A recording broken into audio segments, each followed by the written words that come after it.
அனைவருக்குமே வணக்கம். சற்று முன் கிடைத்திருக்கக்கூடிய ஒரு மிக மிக முக்கியமான செய்தி ஒன்று வெளியாகியுள்ளது.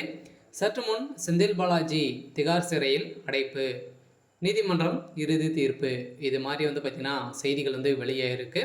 இப்போ செந்தில் பாலாஜி அவர்கள் பார்த்தீங்கன்னா அனைவருக்குமே தெரியும். செந்தில் பாலாஜி மெகா ஊழல் அடிப்படையில் அதிரடியாக சட்டத்துக்கு விரோதமான பணப்பரிமாற்ற வழக்கில் வசமாக சிக்கி அவர் பார்த்தீங்கன்னா ஏற்கனவே 471 நாட்களாகவே புழல் சிறையில் இருந்து மீண்டும் பார்த்தீங்கன்னா அதிரடியாக செந்தில் பாலாஜியுடைய சம்மந்தப்பட்ட இடங்களிலும் மீண்டும் பார்த்தீங்கன்னா இப்போ வரலாற்றிலே முதல் முறையாக பார்த்தீங்கன்னா தமிழகத்தில் டாஸ்மாக் கூடிய நிறுவனத்தில் ரெய்டுகள் நடந்தது. இந்த ரெய்டின் அடிப்படையில் செந்தில் பாலாஜி அவர்களும் அதே மாதிரி திமுக சேர்ந்த அமைச்சர் ஜெகத் ரக்ஷன் அவர்களும் பார்த்தீங்கன்னா சிக்கியிருந்தாங்க. இதில் தொடர்புடைய திமுகவுடைய நிறுவனத்திற்கு நிறைய மெகா ஊழல், குறைந்தபட்சம் 1000 கோடிக்கு மேலே மெகா ஊழல் நடந்திருக்கு அப்படின்றத நீதிமன்றம் பார்த்தீங்கன்னா அமலாக்கத்துறை அதிரடியாக கண்டறிந்து நீதிமன்றத்தில் தாக்கல் செய்திருந்த நிலையில் திடீர்னு பார்த்தீங்கன்னா இந்த வழக்கின் அடிப்படையில் செந்தில் பாலாஜியுடைய வழக்கை ஒட்டுமொத்தமாக முடித்திருக்காங்க.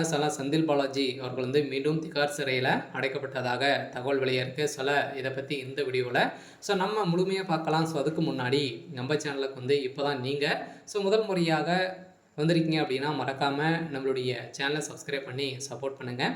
வாங்க வீடியோக்குள்ளே போகலாம்.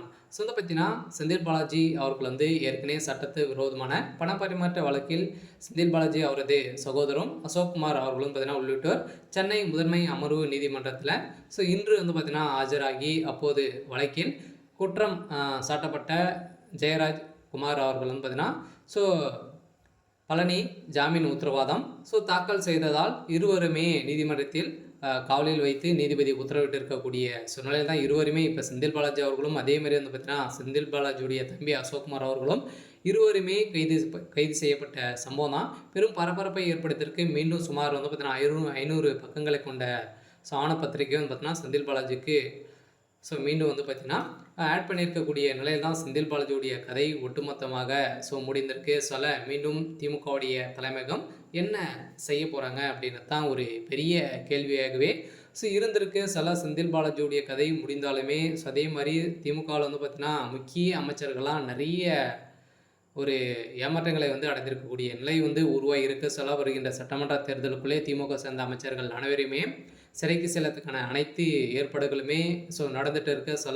டெல்லி மேலிடம் கெச்சு போட்டு இருக்காங்க. இப்போ முதல் அமைச்சராக செந்தில் பாலாஜியுடைய கதை முடிந்திருக்கு. செந்தில் பாலாஜிக்கு இவ்வளோ ப்ளஸ் வரத்துக்கான காரணம் என்ன அப்படின்னு பார்த்தீங்கன்னா அதிமுக இணைந்து திமுக இணைந்து இவர் பார்த்தீங்கன்னா இதில் பணியாற்றத்துக்கான காரணம் ஒரே ஒரு காரணமாக தான் இருந்திருக்கு. இருந்தாலுமே செந்தில் பாலாஜி அவர்களுடைய வழக்கில் என்ன நடக்க போகுது அப்படின்றத வெயிட் பண்ணி பார்க்கலாம். இது மாதிரி செய்திகளை தெரிஞ்சுக்கணும் அப்படின்னா மறக்காமல் நம்மளுடைய சேனலை சப்ஸ்கிரைப் பண்ணி சப்போர்ட் பண்ணுங்கள். தேங்க்யூ.